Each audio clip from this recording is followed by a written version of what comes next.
Raden Oto Iskandar-Dinata atau sering disebut juga Oto Iskandar-Dinata. Dia adalah pahlawan nasional yang lahir pada 31 Maret 1897 di Bojong Soang, Bandung. Nah, Oto lahir dari keluarga ternama. Ayahnya, Raden Haji Rahmat Adam, adalah seorang kepala desa. Tempat tinggalnya pun merupakan rumah paling besar dan megah se-Bojong Soang. Selayaknya anak orang berada, Oto mengenyam pendidikan yang baik dan dikenal sebagai salah satu siswa yang paling cerdas sejak sekolah dasar, menengah, hingga sekolah pendidikan guru di Bandung dan Purworejo. Selain berotak cemerlang, Oto juga dikenal bernyali tinggi, tidak suka basa-basi, terutama dalam mengungkapkan pikiran dan isi hatinya. Karena karakter itulah yang memunculkan istilah si Jalak Harupat sebagai julukan bagi Oto Iskandar-Dinata. Si Jalak Harupat adalah sebutan untuk ayam jantan yang kuat, pemberani, bersuara nyaring saat berkokok. Nah, julukan ini juga disematkan untuk nama stadion di kota Bandung, Stadion Si Jalak Harupat, yang menjadi markas klub kebanggaan masyarakat Sunda yaitu Persib Bandung. Oto sendiri banyak berkecimpung di wadah pergerakan seperti Muhammadiyah dan Budi Utomo. Di Budi Utomo sendiri, Oto Iskandar-Dinata adalah wakil ketua cabang Bandung sejak 1921 hingga 1924. Kemudian dialihkan menjadi wakil ketua Budi Utomo cabang Pekalongan. Ia juga mewakili organisasinya itu sebagai anggota Gementerad alias Dewan Kota Pekalongan. Suara lantangnya yang kerap melontarkan kritik keras terhadap pemerintah kolonial selama berperan sebagai wakil rakyat semakin menegaskan bahwa julukan si Jalak Harupat memang pantas disematkan kepada Oto Iskandar-Dinata.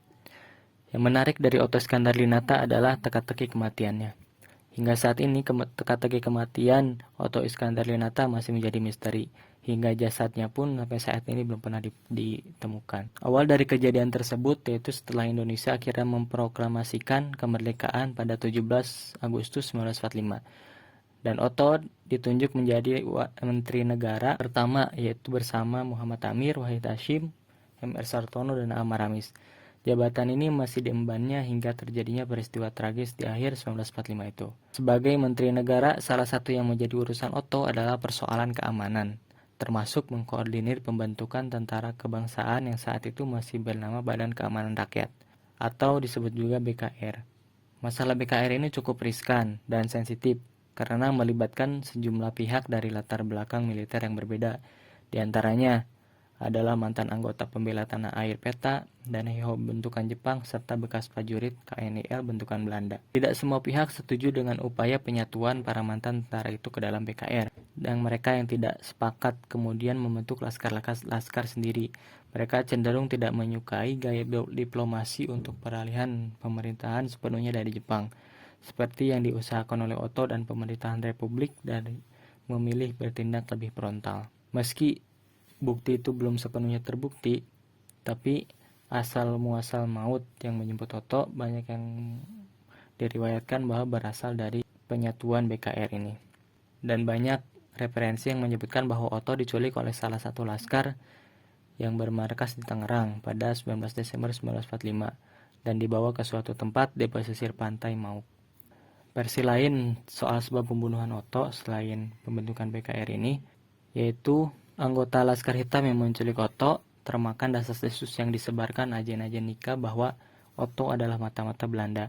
Nah, tujuan Nika menyebarkan isu ini tentu saja untuk menyingkirkan orang-orang yang dianggap menghalangi upaya rekolonisasi Belanda. Nah, selain itu juga Oto dituduh menguasai uang senilai 1 juta gulden yang didapat dari seorang perwira Jepang bernama Ichiki Tatsuo. Uang tersebut berasal dari dana rampasan perang ketika Jepang berhasil mengusir Belanda dari Indonesia.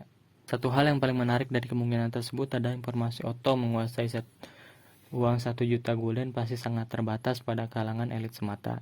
Hampir tidak mungkin anggota-anggota laskar dari pinggiran Tangerang mengetahui informasi semacam ini. Nah, jadi boleh jadi ada tokoh lain yang memerintahkan laskar tersebut untuk menghabisi Oto. Lalu siapa yang bagi informasi kepada mereka di tengah kecamuk revolusi saat itu? Siapakah di antara tokoh nasional yang memungkinkan mengorder laskar tersebut untuk menculik Oto? Pertanyaan tersebut memang tak pernah terjawab. Tapi yang jelas jenazah Oto belum ditemukan hingga detik ini. Pemerintah pun terpaksa menetapkan 20 Desember 1945 sebagai tanggal kematian Oto Iskandar-Dinata dan memberinya gelar pahlawan nasional pada 6 November 1973. Selain itu, Oto Iskandar-Dinata juga namanya banyak dijadikan jalan di berbagai daerah, yaitu seperti daerah Jakarta, Bandung, Bogor, dan lain-lain.